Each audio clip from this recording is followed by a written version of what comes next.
আপামর মুসলমানদের প্রতিনিধিত্ব করে এমন আলেমদেরকে সংযুক্ত করা। আমরা প্রথমে দুঃখজনকভাবে দেখেছি, প্রথমে তারা যে সংস্কার কমিটি করেছিল 10 জনের, এই 10 জনের কমিটিতে চিহ্নিত 2 জন ইসলাম বিরোধী, কামরুল হাসান মামুন এবং সামিনা লুৎফা। একজন হলেন শাহবাগী, আরেকজন হলেন এলজিবিটি সমকামী সমর্থনকারী। তো আমরা প্রতিবাদ করেছিলাম, তাদেরকে বাদ দেওয়া হয়েছে। কিন্তু এখানে একটা শুভঙ্করের ফাঁকি দেওয়া হয়েছে। বড় একটা কমিটি আছে 40 জনের। এই 40 জনের তারা ইসলাম শিক্ষা বই পরিমার্জন এবং সম্পাদনা করার জন্য 3 জনকে দায়িত্ব দিয়েছে। এই 3 জনের দায়িত্বের মধ্যে একজন হলো আবু সাঈদ খান। দেখেন, আমরা শিক্ষামন্ত্রী এবং উপদেষ্টাকে দেখা করে এটা বলে এসেছি যে আপনারা এমন উপদেষ্টা নিয়োগ দিবেন যিনি বাংলাদেশের 92% মুসলমানের কি করে প্রতিনিধিত্ব করে। কিন্তু আমরা অত্যন্ত দুঃখজনকভাবে দেখেছি যে ওনারা কি করেছেন, ইসলাম শিক্ষা বই সম্পাদনা করার জন্য যে লোককে দায়িত্ব দিয়েছেন 3 জন, তার ভিতরে অন্যতম হলো আবু সাঈদ খান।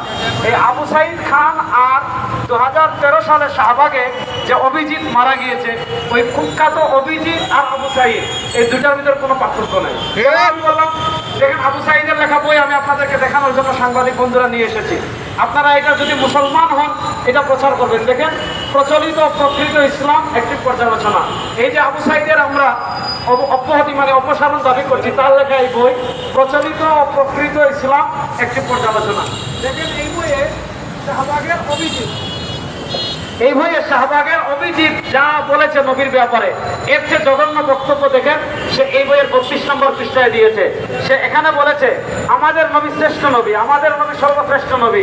এখানে সে বলেছে শেষ নবীকে নিয়ে আশরাফুল আম্বিয়া বা ইমামুল আম্বিয়া বা সাইয়্যিদুল মুরসালিন সংক্রান্ত ধারণা সবচেয়ে বড় মাপের ডাহা মিথ্যাচার।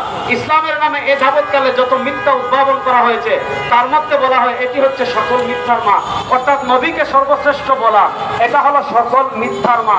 আমি বাংলাদেশের সকল সাধারণ মুসলমানদের কাছে 1 নম্বরে অনুরোধ করব, এই আবু সাঈদকে যেখানে পাবেন গলায় জুতার মালা দিয়ে সেনাবাহিনীর কাছে তুলে দিবেন। কারণ সে হলো নবীর দুশমন, আর নবীর দুশমনের সাথে আমরা কখনো কি করব না, আপোষ করব না। দেখেন, একদিকে সে নবীর শানে বেয়াদবি করছে, আবার আরেকদিকে সে কি করছে জানেননি? এই যে বইয়ে দেখেন, এখানে এসে 64 নম্বর পৃষ্ঠায় সে শেখ হাসিনার প্রশংসা করতেছে, নবী করিম সাল্লাল্লাহু আলাইহি ওয়াসাল্লামকে গালি দিচ্ছে। আর এখানে এসে 64 নম্বর পৃষ্ঠায় প্রথমে শেখ মুজিবের প্রশংসা করেছে, তারপর শেখ হাসিনার প্রশংসা করেছে। এই বইয়ের পাতায় পাতায় এসে বুখারী শরীফকে গালি, ইমাম বুখারীকে গালি দিয়েছে। বুখারী, মুসলিম, তিরমিজি, নাসাই, আবু দাউদ এই সকল কিতাবকে ফালতু, এই সকল কিতাবকে আজেবাজে কিতাব এগুলো বলেছে। অর্থাৎ সে শাহবাগী অভিজিৎ এরকম যেরকম নাস্তিক, সে হল এই লেভেলের নাস্তিক।